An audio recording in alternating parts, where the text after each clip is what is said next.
Après avoir été appelé Sawu, Awu, Awoe, Sabu est avec l'île de Rote l'île la plus méridionale de l'archipel indonésien qui en compte plus de 17 000. Colonisé par les Hollandais en 1648, le célèbre capitaine Cook y fit relâche en 1770. D'une superficie de 380 km², ce confetti compte quelques 100 000 habitants. Ignorée loin de tout, cette île renferme cependant un trésor culturel unique au monde.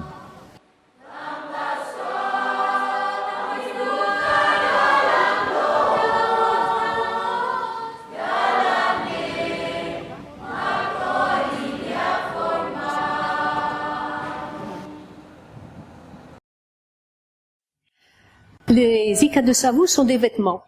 Pour les femmes, ce sont des sarongs, des tissus tubulaires.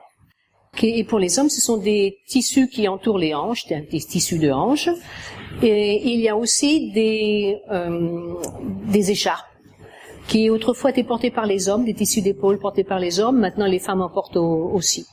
Ce que j'ai observé depuis 22 ans que je fais des recherches dans l'île de Savu, c'est que d'une part, les jeunes générations ne sont plus intéressées, n'ont que du dédain pour ce qui a été transmis par les ancêtres.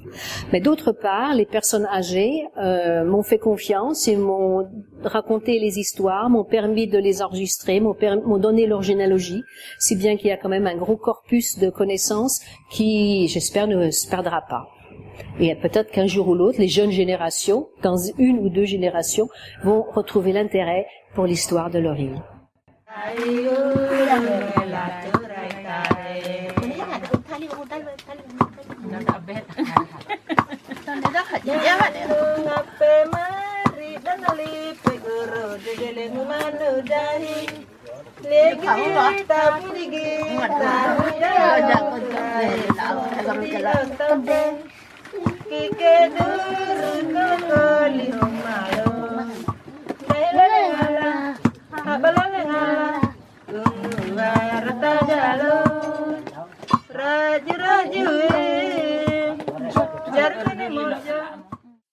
Ikat d'abord veut dire nouer. C'est une technique de nouage de fils avant de les teindre et de les monter sur un métier à tisser. Donc quand on parle d'un ikat de Savu, c'est un tissage dont les motifs ont été obtenus par nouage des fils auparavant. Le motif est pratiquement blanc crème, la couleur du fil de coton.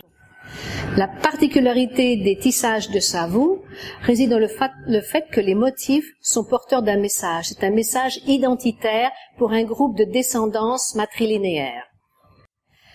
En clair, ça veut dire que dans l'histoire, il est arrivé quelque chose à une ancêtre qui, de ce fait, a produit un motif, et le motif, le savoir-faire, la connaissance de ce motif, la connaissance de l'histoire, ainsi que la généalogie de l'ancêtre, ont été transmis de génération en génération jusqu'à nos jours.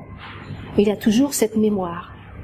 Donc les motifs sur les textiles de Savu sont comme des cartes d'identité pour des groupes de descendance matrilinéaire.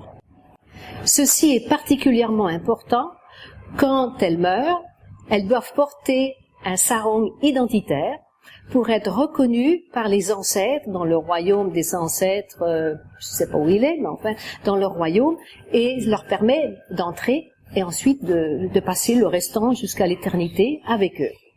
Donc ce sont des motifs identitaires et j'ai pu reconstituer l'histoire de ces motifs et les généalogies grâce à des documents hollandais à partir de 1648 et ensuite remonter plus loin dans les généalogies. Donc il y a des motifs qui sont du XVIe siècle ou même plus vieux. Et c'est quelque chose d'assez unique.